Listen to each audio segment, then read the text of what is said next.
Let me be clear about something. If you're a fan of epic fantasy, you should definitely read this book, regardless of if you want to continue with the series or not. And there is one reason for it, and this reason is called the Chain of Dogs. What does this mean? Well, watch this non spoiler review in order to find out.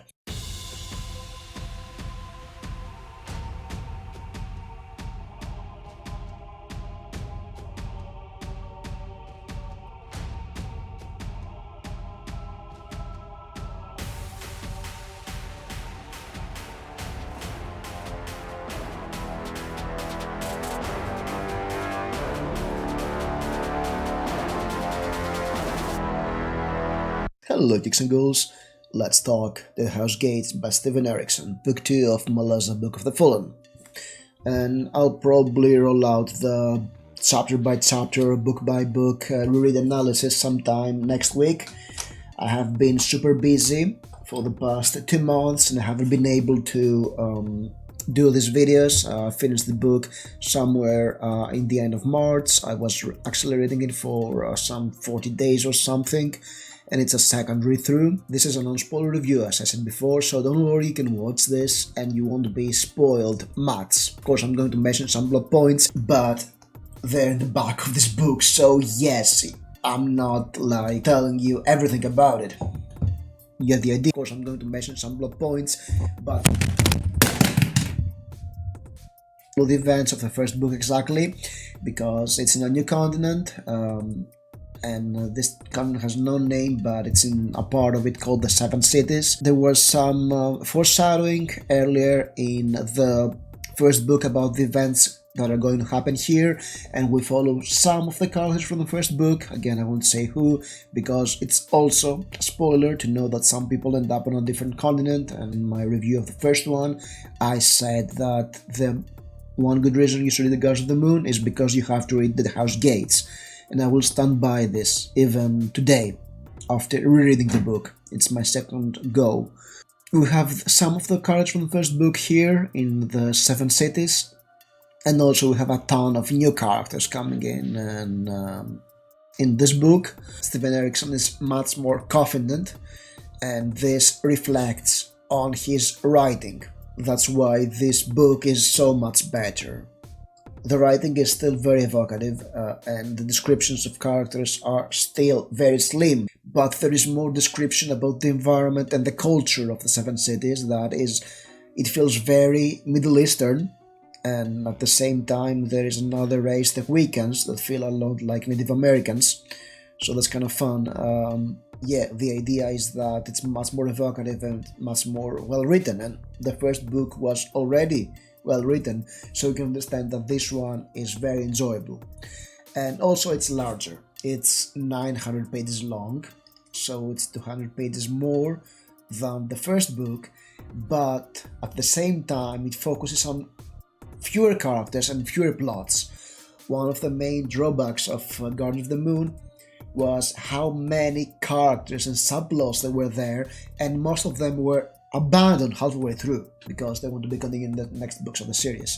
There was a lot of setup of the series in this book, and here you have fewer things to focus on, and you know what? This makes the book richer and so much better, because some of the things that are set up in book 1 of this book, yes, it's split in 4 books, so it's 4 parts basically.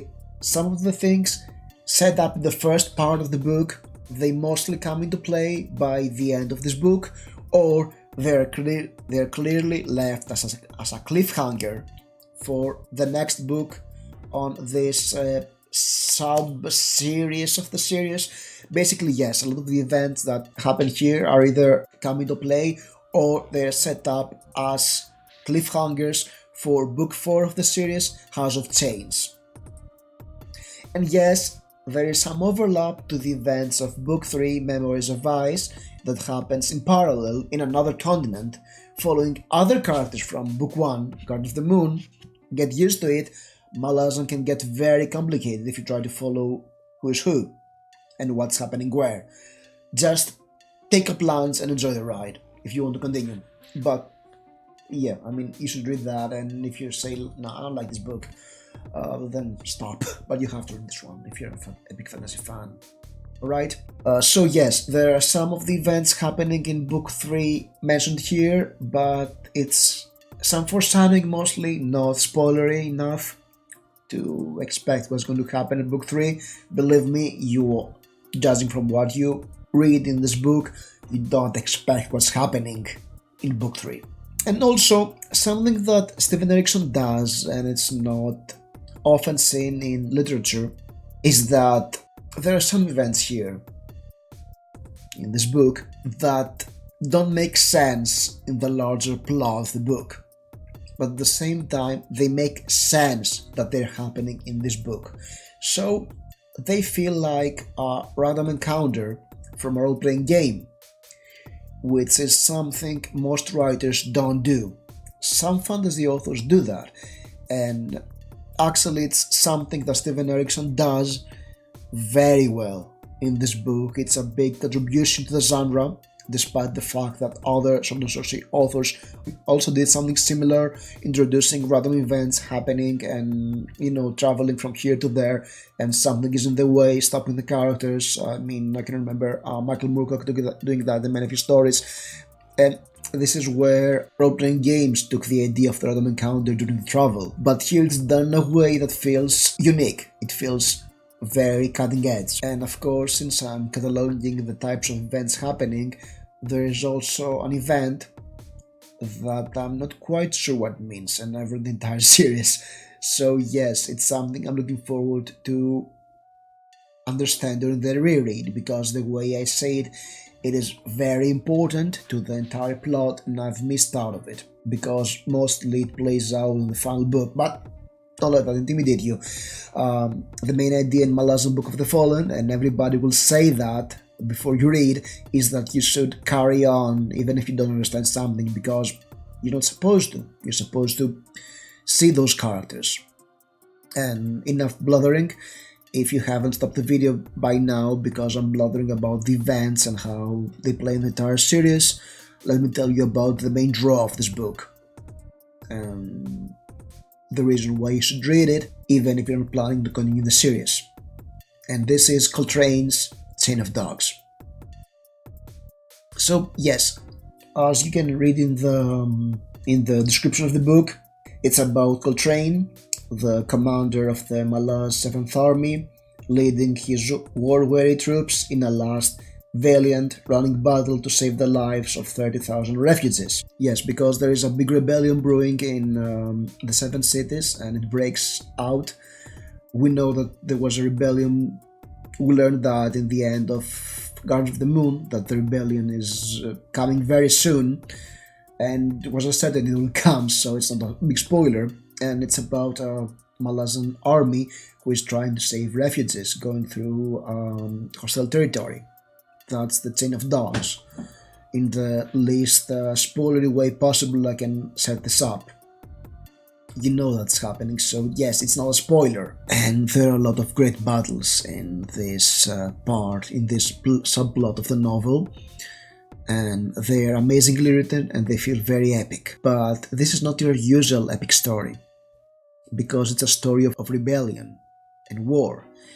And it does not celebrate war as something heroic. No, not at all. It presents the horror of war, the violence, the greed, the desperation, the brutality of it. And also the glory of overcoming all this, retaining humanity despite the opposition. And that's what is celebrated in war novels. I mean, last summer I was reading Glenn Cook's The Black Company, the first novel of the trilogy. And there was a part that really stood out to me in this book, because the main character, Croker, as I've said, The Black Company is a great inspiration from Malazan Book of the Fallen, and Steven Erikson says that yes, I was a big fan, and the Bridge Burners feel a lot like the Black Company, and I can see that after reading the Black Company and reading these books, I can see the influence here. It's not the only influence, there are more to Malazan than the Black Company. But never mind that, the main character in the Black Company, Croker, who feels a lot like Fiddler in these books, come to think of it, he's keeping the chronicles of the Black Company, and he says that yes, sometimes we do some nasty stuff because we're warriors, but I won't mention this here because I want the company to look good. And that was unique. Whenever I read that, I was like, wow, that's awesome. And here Steven Erikson probably has read that and he thought of, let's go full on the horror of war, of rebellion, of genocide. And this is epic. It is epic because how it's presented, the scale of it, and the reality of it feels great. It's not just, an illusion of war. And Guardians of the Moon sort of felt like the Iliad, with the seas of cities and the camps fighting amongst themselves. And it was not grimdark at all. Deadhouse Gates feels a lot like Xenophon's Descent of the 10,000. And yeah, this book is grimdark. It's definitely grimdark. It's very brutal and violent, and lots of nasty stuff are happening. The themes of tragedy, of loyalty, and of betrayal are very important, both in the plot of Coltrane and his Chain of Dogs, as well as on the other subplots of the book, because there are other plots happening and I won't go into detail about them. If you have read the entire series and you want to have an analysis of the book, yes, the videos are coming sometime soon, but if you haven't read the book, just go in there and prepare to get to enjoy it. And it's less boring than I remember it. I remember it at the middle part, I was very tired, but then again, I read the book in 3 days back in the first time around. So yes, there are many things I did not clearly remembered, but it was fascinating the second time around because I took my time, and because there were a lot of things happening and there are some great ideas, more magic. There are the Salt Taken and the Diverse, who are shapeshifters, and I really like the idea of diverse because there are shapeshifters that shift into packs of animals, not just one animal. That was a great idea. And yeah, it's great fantasy. It's one of the best books in epic fantasy, and if you like it, you have to read this book. Not only because it's about the tragedy of war, because it does the tragedy of war in a way most fantasy up to that point will only hint at, and actually managed to make it both horrifying and heroic at the same time, and that takes a lot of writing chops. So, have you read Deadhouse Gates? If so, what is your opinion? Do you want to read it after this review, or do you think I ruined it? If I did, I'm very sorry. In any way, if you like this video, press the like button, subscribe for more videos like that, and I'll see you soon. Expect the review for Memories of Ice to come somewhere around May. Thank you for watching.